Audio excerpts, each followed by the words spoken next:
Selamat datang. Kalau kita bicara soal profesionalisme sejati di dunia kerja modern, ternyata itu bukan cuma ditopang oleh skill teknis loh. Ada pilar-pilar fundamental lain yang justru lebih dalam. Nah, kali ini, mari kita bedah bersama apa saja sikap dan perilaku yang membedakan seorang profesional yang benar-benar luar biasa. Kutipan ini, ya, benar-benar menggarisbawahi esensi pembahasan kita. Profesionalisme itu adalah cerminan karakter. Jadi, fokus kita adalah pada pola pikir dan perilaku yang membentuk individu-individu yang paling bisa diandalkan dan disegani. Mereka inilah aset terpenting dalam sebuah organisasi. Oke, kita mulai dari fondasinya dulu ya, yang paling esensial.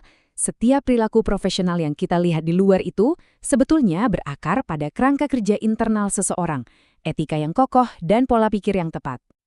Jadi, apa sih sebenarnya esensi dari profesionalisme itu? Well, ini jauh melampaui sekedar angka-angka kinerja. Profesionalisme adalah tentang integritas di balik setiap tindakan yang kita ambil, sebuah komitmen terhadap kualitas yang lahir dari rasa tanggung jawab yang benar-benar mendalam. Perilaku etis ini kelihatan banget dalam tindakan kita sehari-hari.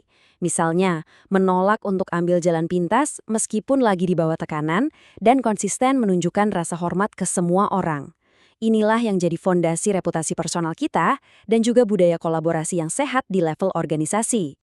Nah, pola pikir ini memengaruhi segalanya. Seorang profesional dengan growth mindset itu melihat hambatan bukan sebagai tembok, tapi justru sebagai peluang untuk berkembang. Pola pikir inilah yang jadi kunci untuk bisa beradaptasi dan terus bertumbuh di lingkungan bisnis yang serba dinamis seperti sekarang. Pertanyaan strategisnya adalah, gimana caranya kita mengintegrasikan etika sampai itu jadi semacam refleks alami? Jadi bukan lagi aturan tertulis, tapi sudah menjadi DNA dalam setiap pengambilan keputusan di seluruh lapisan organisasi. Selanjutnya, kompas internal yang kuat tadi harus terlihat dalam tindakan yang konsisten. Disinilah peran etos kerja dan disiplin menjadi sangat krusial untuk menghasilkan eksekusi yang bisa diandalkan. Etos kerja itu ibarat mesin penggerak eksekusi. Ini bukan cuma soal bekerja keras ya, tapi tentang dedikasi dari dalam diri untuk mencapai keunggulan secara konsisten dalam setiap tugas yang dikerjakan.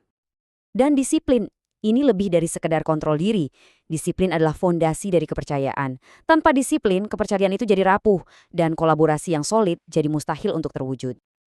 Disiplin itu dibangun lewat kebiasaan-kebiasaan kecil yang konsisten. Misalnya, menghormati komitmen, memprioritaskan tugas-tugas inti, dan menuntaskan pekerjaan dengan sepenuh hati. Inilah cara kita membangun reputasi sebagai individu yang dapat diandalkan. Sekarang, mari kita lihat bagaimana keunggulan individu itu bisa dilipat gandakan. Dampak seorang profesional itu jadi jauh lebih besar melalui kolaborasi tim dan pemahaman bisnis yang holistik. Profesional sejati itu nggak cuma fokus pada tugasnya sendiri. Mereka juga punya ketajaman bisnis untuk paham kontribusi mereka terhadap tujuan besar perusahaan. Nah, disinilah letak nilai strategis mereka. Ketika tembok antar departemen berhasil dirobohkan, hasilnya itu bukan cuma peningkatan produktivitas loh. Lebih dari itu, kita justru memicu lahirnya solusi-solusi inovatif yang nggak mungkin muncul kalau semua orang kerja sendiri-sendiri. Jadi pertanyaan strategis berikutnya adalah, langkah konkret apa sih yang bisa kita ambil untuk mengubah silo-silo departemen itu menjadi jembatan sinergi yang menghubungkan semua kekuatan di seluruh organisasi? Kita sampai pada pilar terakhir, dan ini mungkin pilar yang paling penting di era sekarang, kemampuan untuk beradaptasi. Inilah kunci untuk tetap relevan dan sukses dalam jangka panjang. Ada sebuah pergeseran paradigma yang sangat mendasar bagi setiap profesional modern. Di era disrupsi yang terus-menerus ini, perubahan itu sejatinya bukanlah sebuah ancaman. Melainkan, ia adalah sebuah undangan. Undangan untuk belajar, untuk berevolusi, dan untuk menemukan peluang-peluang baru untuk bertumbuh. Dan ini bukan cuma omongan loh, data dan riset pun mengkonfirmasi hal ini.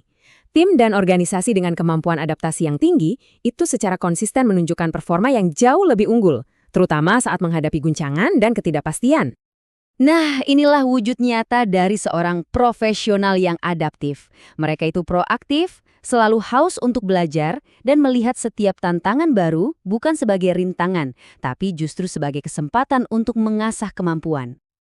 Pada akhirnya, keempat pilar yang sudah kita bahas, pola pikir, eksekusi, kolaborasi, dan adaptabilitas, semuanya saling terhubung. Profesionalisme sejati adalah tentang integrasi yang solid dari keempatnya. Oke, sebagai penutup, mari kita jadikan ini sebagai bahan refleksi yang strategis. Dari keempat pilar tadi, coba tanyakan pada diri Anda. Pilar mana yang akan menjadi fokus utama pengembangan Anda dan juga tim Anda dalam 90 hari ke depan?